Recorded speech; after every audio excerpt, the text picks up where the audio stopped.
The poem of the man God. The Glorification. Chapter 641. The Martyrdom of Stephen. Saul and Gamaliel.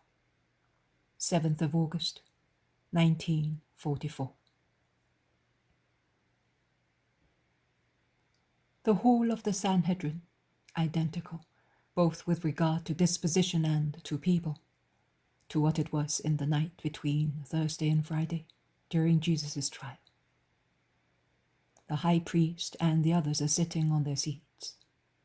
In the middle, in front of the high priest, in the empty space where during the trial Jesus was, there is now Stephen. He must have already spoken, professing his faith and bearing witness to the true nature of the Christ and to his church, because the tumult is at its climax, and in its violence it is similar to the one that raged against the Christ in the fatal night of the betrayal and deicide. Blows, curses, horrible oaths are hurled against the deacon Stephen, who, under the brutal blows, staggers and totters, while they savagely tug him here and there. But he keeps his calm and dignity, and even more. He is not only calm and dignified, but he is even blissful and almost ecstatic. Disregarding the spittles streaming down his face and the blood running from his nose that has been violently struck, at a certain moment he raises his inspired face and his bright, smiling eyes to stare at a vision known to him alone. He stretches his arms out crosswise. He raises them up as if he wished to embrace what he sees. Then he falls on his knees, exclaiming, "Here I can see the heavens thrown open, and the Son of Man, Jesus, the Christ of God, whom you have killed, standing at the right hand of God." Then the tumult loses even that least part that it still retained of humanity and legality. And with the fury of a pack of wolves, of jackals, of rabid wild beasts, they all hurl themselves on the deacon. They bite him, they trample on him, they grasp him, they raise him, lifting him by his hair, they drag him, letting him drop again, while fury opposes fury. Because in the rush, those who try to drag the martyr outside are hindered by those who pull him in another direction to strike him and tread on him again. Among the most furious ones there is a young, short, ugly-looking man named Saul. The fierceness of his face is indescribable. In a corner of the hall there is Gamaliel. He has never taken part in the brawl. Neither has he ever addressed Stephen or any mighty person. His disgust for the unfair, wild scene is manifest. In another corner there is Nicodemus, who is also disgusted and does not take part in the trial or in the brawl, and is looking at Gamaliel, whose countenance is clearer than any word.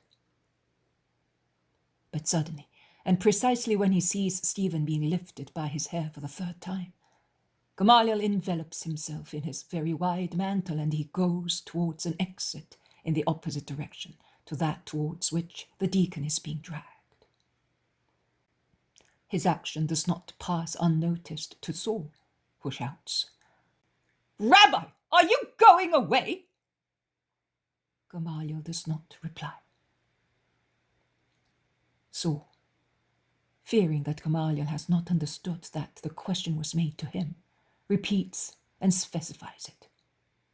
"Rabbi Gamaliel, are you evading this judgment?" Gamaliel turns round, all of one piece, and looking furious, disgusted as he is, dignified and frigid, he replies only, "Yes." But his yes is worth more than a long speech. Saul understands everything that yes implies. And leaving the wild pack, he rushes towards Gamaliel. He reaches him, stops him, says to him, "You are not going to tell me, O Rabbi, that you disapprove of our condemnation?" Gamaliel does not look at him. Neither does he reply to him. Saul insists.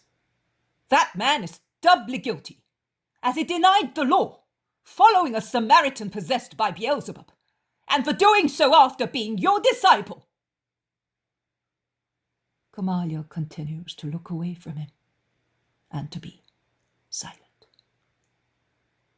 Saul then asks him, "But are you, perhaps, you as well, a follower of that criminal named Jesus?" Gamaliel now speaks and says, "I am not yet. But if he was what he said, and truly many things prove that he was, I pray God that I may become one." "Horrible!" shouts Saul. "There is nothing horrible. Every man has an intelligence to make use of it, and a freedom to apply it. So let everybody make use of it, according to that freedom that God has given to every man, and to that light that he has put in everybody's heart. The just, sooner or later, will use these two gifts of God for good purposes, and the wicked for evil purposes." And he goes away, directing his steps towards the court where the treasury is. And he goes and leans against the same column against which Jesus spoke of the poor widow who gave the treasury of the temple everything she had, 2 farthings. He has not been there long when Saul joins him again and places himself in front of him. The contrast between the two is very strong. Gamaliel is tall, of a noble bearing, handsome in his strong Semitic features, with a high forehead, with eyes which were very dark, intelligent, piercing, long and deeply sunken under his thick, straight eyebrows. On the sides of his nose, which is also straight, long and thin, and reminds one a little of Jesus' nose. Also his complexion, his thin-lipped mouth reminds one of Jesus's. But Gamaliel's beard and moustache, once very dark, are now grizzled and longer. Saul, instead, is short, thick-set, almost rickety. His legs are short and thick, a little apart at the knees, which are clearly visible because he has taken his mantle off and he has on only a short greyish tunic. His arms are short and brawny like his legs. His neck is short and thick-set, supporting a big brown head with short, rough hair, with rather protruding ears, snub nose, thick lips, with high, big cheekbones, bulging forehead, and dark, rather ruffled eyelashes. His cheeks are covered with a very thick beard, as bristly as his hair, but cut short. Perhaps because of his very short neck, he seems to be slightly hunchbacked, or to have very round shoulders. He's silent for a moment, staring at Gamaliel. Then he says something to him in a low voice. Gamaliel replies to him in a clear, loud voice. "I do not approve of violence, for any reason whatsoever. You will never obtain my approval for any violent plan. I have told also all the Sanhedrin in public, when Peter and the other apostles were arrested for the second time and brought before the Sanhedrin to be judged. And I repeat the same things. If it is the plan and work of men, it will perish by itself. If it comes from God, it cannot be destroyed by men. On the contrary, they may be struck by God. Bear that in mind. Are you the protector of these blasphemous followers of the Nazarene? You, the greatest rabbi in Israel? I am the protector of justice. And justice teaches us to be prudent and just in judging. I repeat it to you. If the thing comes from God, it will last. If not, it will fall by itself. But I do not want to stain my hands with blood that I do not know whether it deserves death. Is that how you, a Pharisee and doctor, speak? Are you not afraid of the Most High? More than you are. But I ponder, and I remember. You were only a little child, not yet a son of the law, and I was already teaching in this temple with the wisest rabbi of our days, and with others, wise but not just. Within these walls our wisdom received a lesson that made us ponder for the rest of our lives. The eyes of the most wise and just man of our times closed on the recollection of that hour, and his mind on the study of those truths heard from the lips of a child who was revealing himself to men, particularly if just.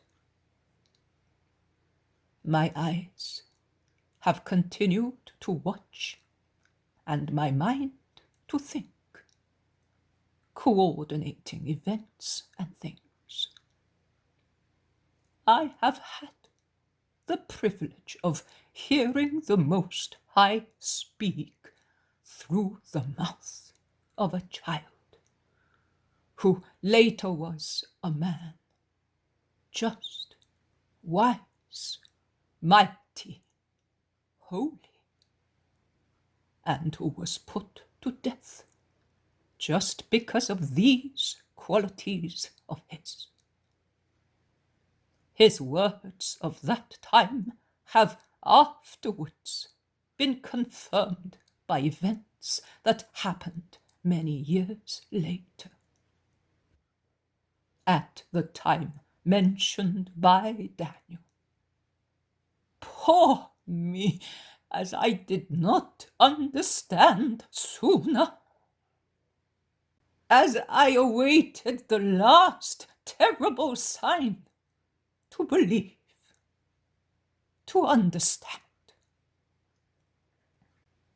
Poor people of Israel, who did not understand then, and does not understand even now. The prophecy of Daniel and those of other prophets, and of the word of God, continue, and will be fulfilled for Israel, stubborn, blind, deaf, unjust, as it continues to persecute the Messiah in his servants. Damn, you are blaspheming! There will really be no salvation for the people of God if the rabbis of Israel blaspheme and deny Jehovah, the true God, to exalt and believe in a false Messiah. I am not blaspheming. But all those are who insulted the Nazarene and continue to despise him by scorning his followers. You, yes, you are blaspheming because you hate him in himself and in his followers.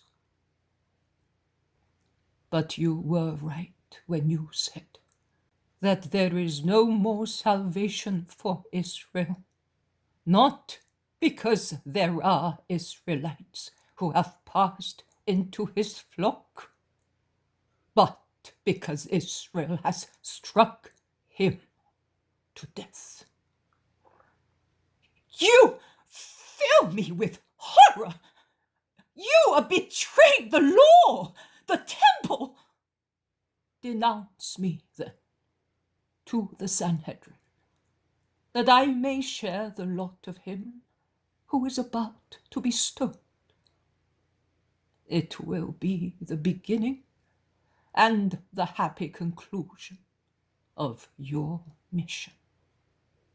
And I shall be forgiven through this sacrifice of mine for not having recognized and understood the God who was passing as Savior and Master among us, his children and his people.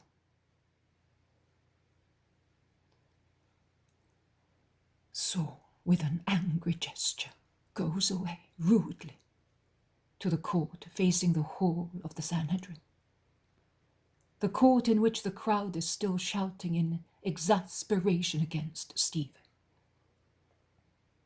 In this court, Saul joins the torturers who were waiting for him, and with the others, he comes out of the temple and then out of the town walls.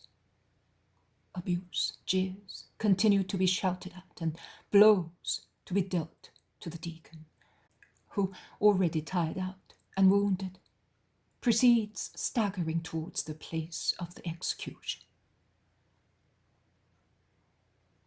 Outside the walls there is a stretch of wasteland covered with stones, completely deserted. When the executioners arrive there, they spread out, forming a circle, leaving the condemned man all alone in the center with his torn garments and his body bleeding in many parts as a result of the wounds already inflicted on it. They tear his garments off him before moving away from him. Stephen is left with a very short tunic. They all take their long garments off and remain with their tunics only, as short as the one worn by Saul, to whom they entrust their garments. As he does not take part in the lapidation, either because he has been upset by Gamaliel's words, or because he knows that he is not good at hitting the mark. The executioners pick up some large pebbles and some sharp stones in which the place abounds, and they begin the lapidation. Stephen receives the first blows standing, and with a smile of forgiveness on his wounded lips, which a moment before the beginning of the lapidation have shouted to Saul, intent on gathering the clothes of the lapidators. "My friend, I will wait for you on the way of the Christ." To which Saul replied, "Pig! Possessed!" adding to the insults a mighty kick on the shin bone of the deacon, who almost falls because of the blow and of the pain. After some blows with stones that strike him from all directions, Stephen falls on his knees, supporting himself with his wounded hands, and certainly recollecting a remote episode. He whispers, touching his temple and his wounded forehead, "As he foretold me, the crown, the rubies, my Lord, oh, my Master, Jesus, receive my spirit. Another hail of blows on his already wounded head makes him collapse on the ground that becomes impregnated with his blood. While he lies on the stones, always under hails of more of them, on the point of breathing his last, he whispers, Lord, Father, forgive them, bear them no grudge for this sin of theirs. They do not know. Death breaks the sentence on his lips. A last start makes him curl himself up, and he remains so, dead. The executioners approach. They throw another volley of stones on him and almost bury him under them. They then put their clothes on, and they go away back to the temple, intoxicated with satanic zeal, to report what they have done. While they are speaking to the high priest and other mighty people, Saul goes in search of Gamaliel. He does not find him at once.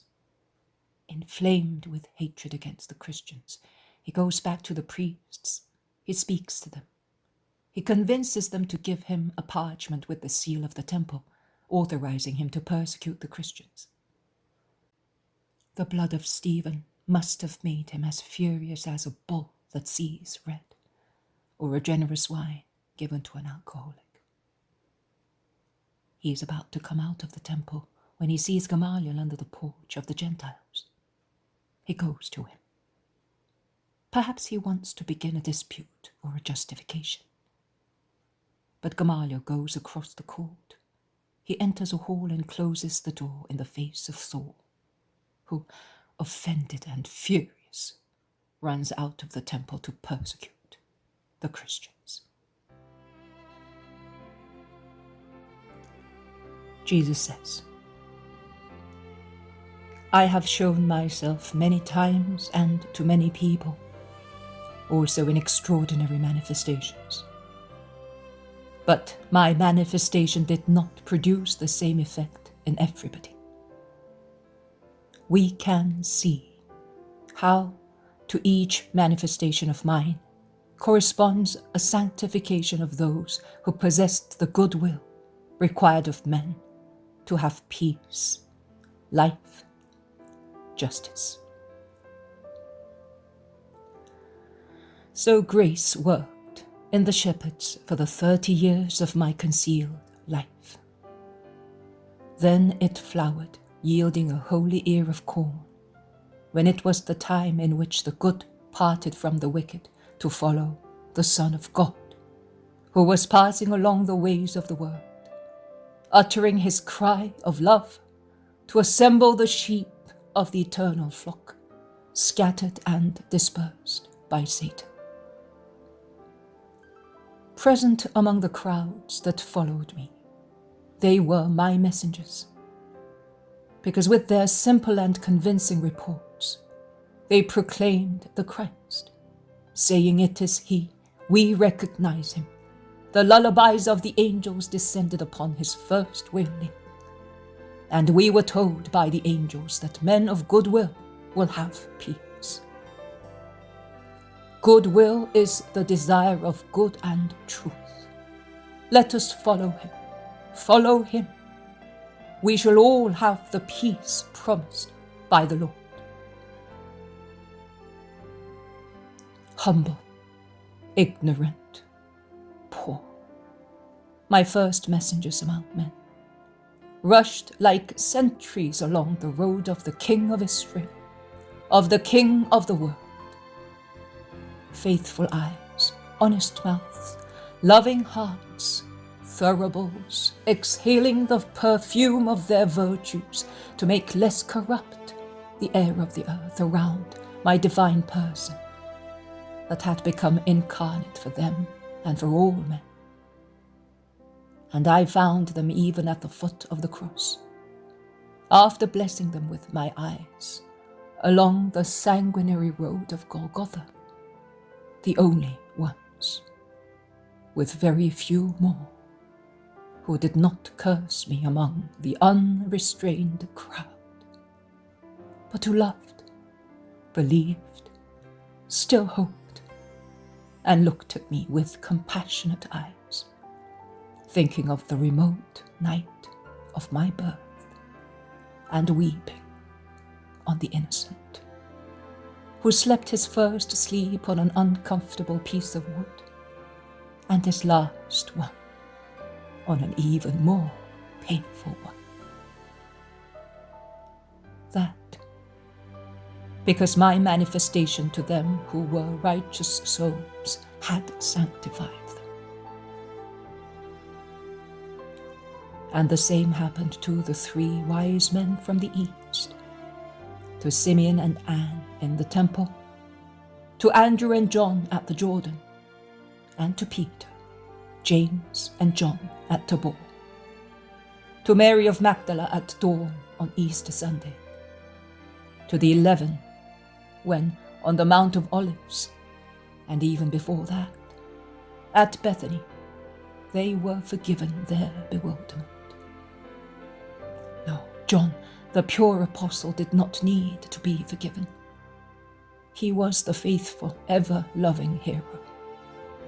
His most pure love, his purity of mind, of heart, of body, preserved him from all weakness. Gamaliel, and with him Hillel, were not as simple as the shepherds, as holy as Simeon, as wise as the 3 wise men.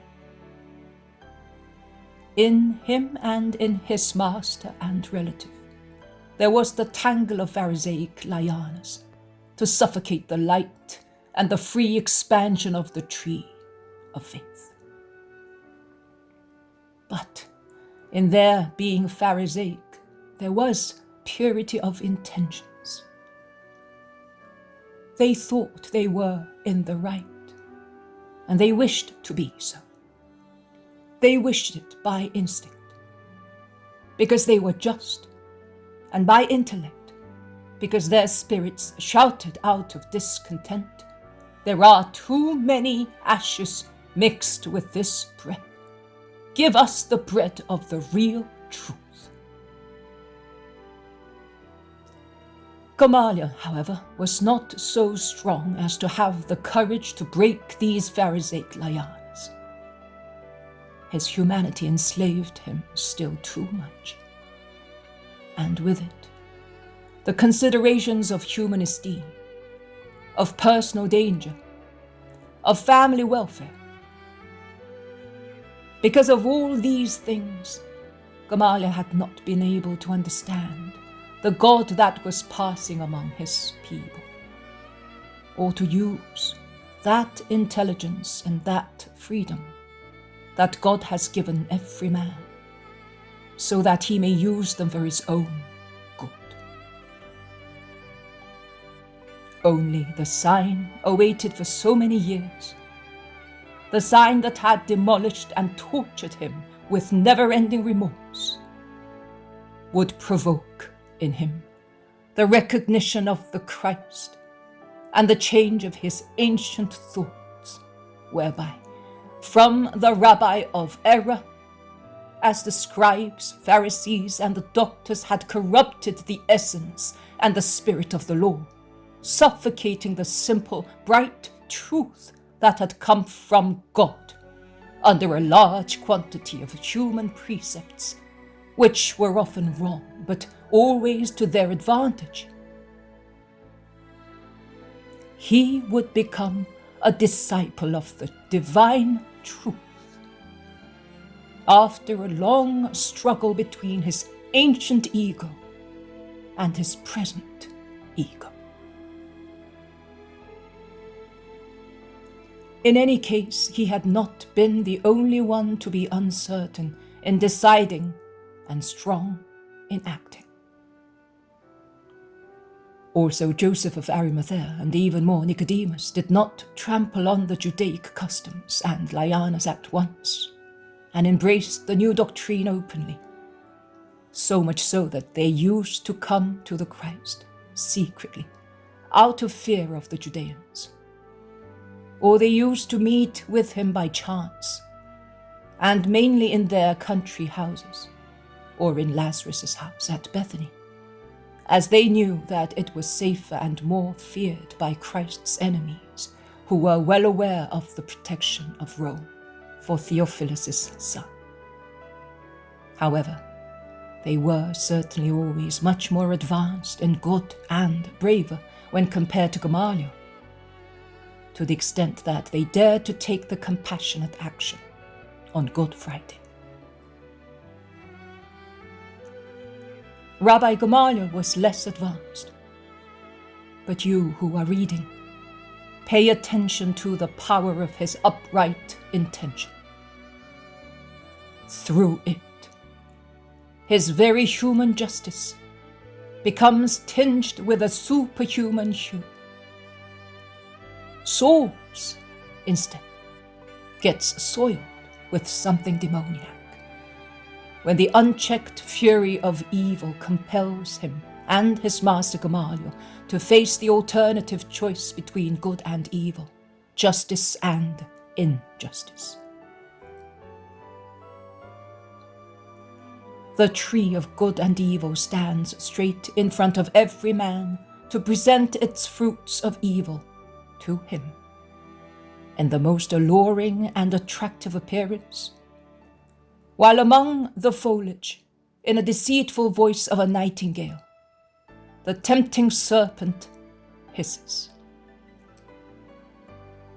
It is up to man, a creature gifted with reason and with a soul given to him by God, to be able to distinguish and want the good fruit among the many, which are not good and cause damage and death to the spirit, and to pick that one, even if it is prickly and difficult to pick, bitter to taste and miserable looking. Its metamorphosis, by which it becomes so much smoother and softer to the touch, sweeter to the taste, more beautiful to the sight, takes place only when, through justice of the spirit and reason, one chooses the good fruit and feeds on its juice, which is bitter but holy. Saul stretches out his greedy hands to the fruit of evil, of hatred, of injustice, of crime, and he will stretch them out until he is struck with lightning, crushed, deprived of human sight, so that he may achieve the superhuman sight and may become not only just, but an apostle and confessor of him, whom he previously hated and persecuted in his servants. Gamaliel, breaking the persistent lianas of his humanity and of Hebraism, to let spring up and bloom the remote seed of light and justice, not only human but also superhuman, that my fourth epiphany or manifestation, which is perhaps a word clearer and more comprehensible to you, had put in his heart. In his heart with upright intentions. The seed that he had preserved and defended with honest fondness and noble eagerness to see it spring up and bloom, stretches out his hands to the fruit of good.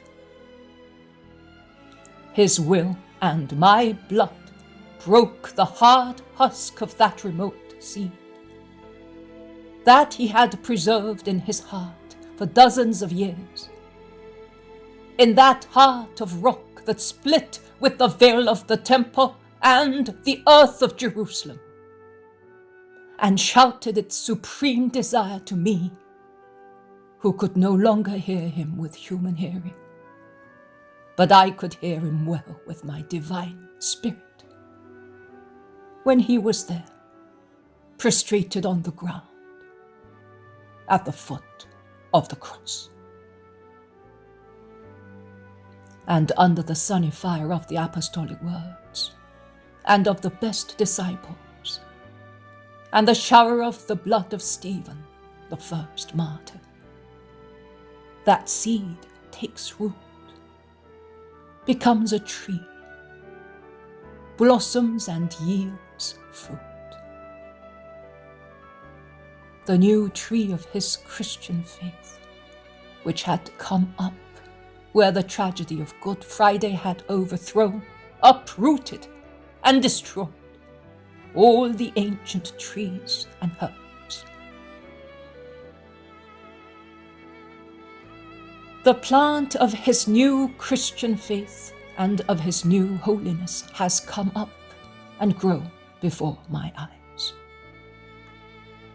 Forgiven by me, although guilty not of understanding me previously, because of his justice that refused to take part in my condemnation or in Stephen's, his desire to become my follower, the Son of the truth, of the light, is blessed, also by the Father and by the sanctifying Spirit.